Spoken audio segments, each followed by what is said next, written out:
Hi there, Stampers. This is Tracy Filter from Tracy's Ink Spot, ready to share with you another project. I came across this one from Sally Shaw, who is a demonstrator in the United Kingdom, and I'm going to raise you up right now so you can see that adorable little tag, and I'm going to show you tonight how we're going to make that. So let me raise you up a little bit. Hopefully that ride wasn't too bad for you. I always like to make sure that my camera is facing the right direction. Okay, so this project is going to feature some items that were one of my favorite carryover items from last holiday season, the Pine Tree Punch and the Perfectly Plaid stamp set. And as you can see, the tree punch will punch out several of those stamped images. And you can also, of course, use it all on its own, which is how I'm going to use it tonight. All right, so you can find Perfectly Plaid on page 57 of the annual catalog, and you can find the punch in the back of the catalog with the other punches. Okay, so first thing you're going to want to do, let me show you this tag here. Tag base is 2.5 by 4, and as you can see on this sample here, I have thick white cardstock for that. I took an oval from Simple Shapes and cut out one of the stitched ovals in real red cardstock. I used the plaid from the Tis the Season. Oh, I'm sorry, not Tis the Season, Perfectly Plaid. Perfectly Plaid collection on page 57 of the, I'm just going to call this the holiday catalog because it's easier to say. There are some wonderful and amazing plaid DSPs in here. All kinds of colors. It gets you all the way through fall, and there's some good that can be good for your holiday time. But just awesome plaid. If you are a plaid lover, you need this cardstock. And it's awesome that this month is on sale, 15% off for the month of October 2020. So that is really, really cool. Also, what I did on here, I have this red braided linen trim that is also found in the holiday catalog, page 9. And you can see it's right down there. It goes with, it's part of the Heartwarming Hug Suite, but I love it. It's a little thicker, feels kind of like, maybe a little bit like rope, but it lays flat. And as you can see, I learned this from, again, Sally Shaw in United Kingdom, it will curl. And I think that part there is so cool. Okay, so now I'm gonna show you, I'm gonna make a different sample tonight and show you how to do this cute little tag with your tree punch. Okay, we'll set that one aside. All right, so again, you are going to start out with a base that is 2.5 by 4. Mine tonight is crumb cake. I'm going to go ahead and bring in my trio punch. This has 3 different parts to it. This one will round the corners. This one will make that little hole that we need to use to thread our ribbon through. And this one will leave this really cute little decorative, almost holly-like pattern in a corner. Okay, so we're going to use the corner rounding part. Just slide that in. It's got guides on each side, as you can see. And you're going to slide that in so that the edges of your cardstock meet those, and punch straight down in the middle. Then flip it over and do the same thing again. Okay, you might have the urge to tip towards the edge you're doing. You want to be pushing right in the middle.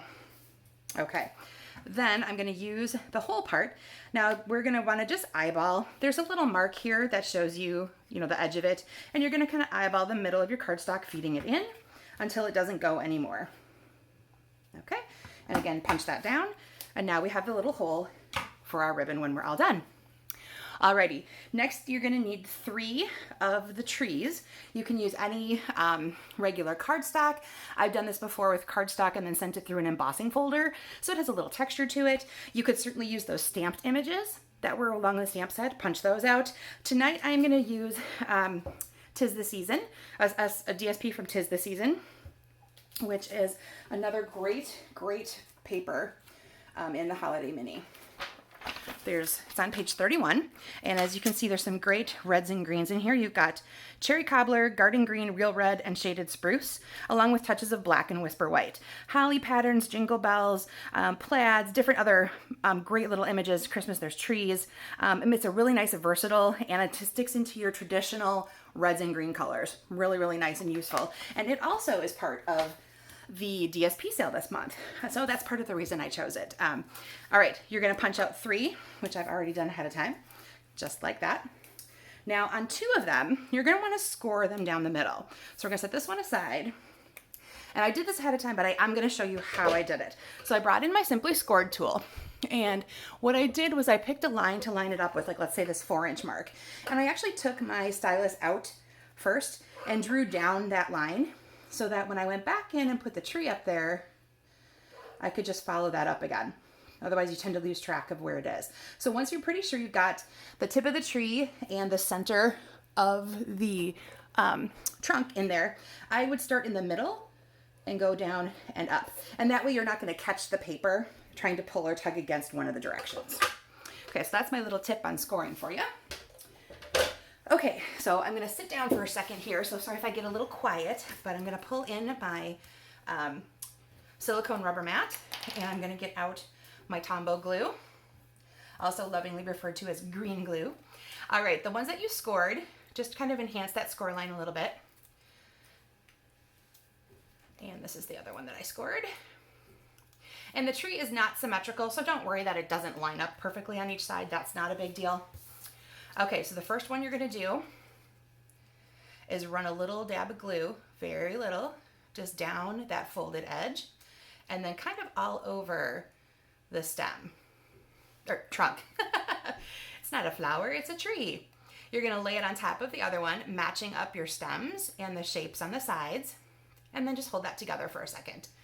That some of that glue is gonna spread out and attach itself, but not very much, and that's why you're gonna be able to get that 3D effect at the end. All right, and now we're gonna do the same thing here.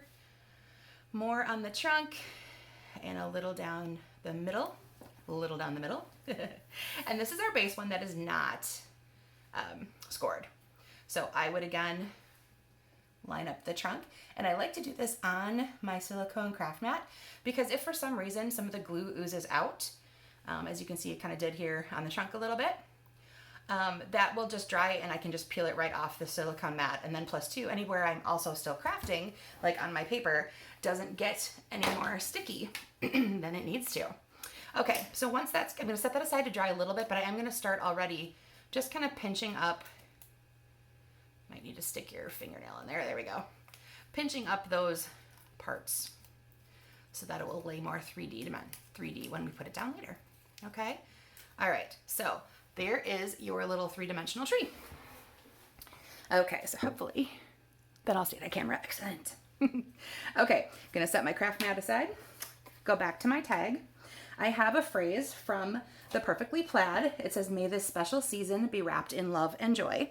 And I'm gonna stamp it in shaded spruce at the base of the tag. And I wanna do this first because then that gives me an idea how much room I have to fit the oval in. Okay, let that sit for a second. There we go, okay? Then I'm gonna take my oval. This time I did it in cherry cobbler. My sample that I showed you at the first had real red. I'm gonna add just some adhesive to the back. And I'm just gonna fill in the space in between. So kind of centering between the hole and where I've stamped. That's why I like to do the verse first, because then you don't accidentally cut it off or anything like that. You wouldn't wanna run out of room for that part. Okay, then I'm gonna show you how to do the cute little ribbon trick before I glue the tree down. Okay, so I'm just gonna feed, I have a length of this that's about, oh, let's see, about 12 inches or so. And I'm gonna wrap it through and just tie a simple knot and bow, just like you'd be tying your shoes. Okay, I don't think it needs to be too tight, and I think we can get away with just one simple knot there. It would also be cute to add a little embellishment on this. We've got cute little jingle bells or some little, some cute little dangling thing in there would be really, really cute as well. All right, so I'm gonna pull these tails down so I have a little bit more to work with. I like the bow to be a little smaller and have my tails be a little longer. Okay, now this basically goes along the same premise as when you're wrapping a package and you take your scissor and you thread along the ribbon. Now this time we're just gonna keep our scissors closed because we don't wanna shred up the linen thread here, or I'm sorry, the linen trim. We just want to curl it. So again, put your scissor under, just like you would be curling regular ribbon on a package, and run that along. And the more you do that, the more it's gonna curl. Isn't that cool? That made me, I seriously, like, squealed when I saw her do that on her video. Okay, you can also enhance the curling a little bit once you've got it curled by just giving it a little twist with your fingers. All right, so now I'll do the other side. So again, scissor under, thumb on top, and just run your hand over, just like you were curling ribbon for a package. Okay. And again, the more you do that, the more it will curl. And I'm just gonna trim off, I had one a little bit longer than the other. And again, you can kind of keep playing with that twist. Okay, so isn't that fun? I just loved that idea. That's what I love about all of us demonstrators posting and sharing, and you know, with YouTube and our blogs and all kinds of stuff like that, is we all get to see these wonderful ideas that everybody thinks of, and then we get to share them with all of you, and that makes me so, so happy when I get to see stuff like that. Okay, so then the finished piece, of course, is we are just gonna add our tree. I am gonna go with my glue because I have it handy. You can use regular adhesive, but since this is already kind of 3D'd, it's hard to run the tape along there. So I'm just gonna stick with my glue. And I'm gonna stand up for a second. All right, so right about there on my oval, and press that down for a second to kind of let it start adhering. Okay, and then like again, you've got your cute 3-dimensional tree tag. All right, so thanks everybody for watching. I hope that you really enjoyed that and would like to get, if you'd like to get any of these products, I've given you the page numbers that they were on. This color of the linen trim is in the annual catalog on page 161. The red, again, came from the holiday catalog, page 9. I used stitch shape dies, which can be found in the annual catalog on 183. The perfectly plaid paper, which is this one, or part of this one, came from the holiday catalog at page 57, and 'Tis the Season is on page 31. And again, that was perfectly plaid and the really awesome pine tree punch. All right, thanks for watching, everybody. Bye-bye.